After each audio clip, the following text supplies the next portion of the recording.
ଗୋବିନ୍ଦ ନାମର ଏକ ସେବକ ମନ୍ଦିର ଝାଡ଼ୁ କରୁଥିଲା ବେଳେ ତାର ମନ ପଡ଼ିଗଲା ଯେ ମନ୍ଦିର ଘଣ୍ଟି ବାହାରେ ଲଗାଯାଇ ନାହିଁ।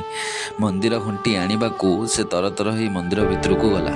ସେହି ସମୟରେ ବିଶାଳ ରାକ୍ଷସ ଚୁପ୍ ଚୁପ୍ ଆସି ମାଙ୍କ ଦିବ୍ୟ ମୁକୁଟ ନେଇ ସେଠାରୁ ଦୌଡ଼ି ପଳାଇଲା। ଯେବେ ଗୋବିନ୍ଦ ଘଣ୍ଟି ନେଇକି ଆସେ ଦେଖେ ତ ମାଙ୍କ ପାଖରେ ମୁକୁଟ ନାହିଁ। ଗୋବିନ୍ଦ ଚାରିଆଡ଼େ ଖୋଜାଖୋଜି କରିବାକୁ ଲାଗିଲା ଏବଂ ଆଶ୍ଚର୍ଯ୍ୟ ହୋଇଗଲା। ଗୋବିନ୍ଦ ରାକ୍ଷସର ପାଦ ଚିହ୍ନ ଦେଖି ଆଗକୁ ଗଲା ଏବଂ ଦୌଡ଼ିବାକୁ ଲାଗିଲା।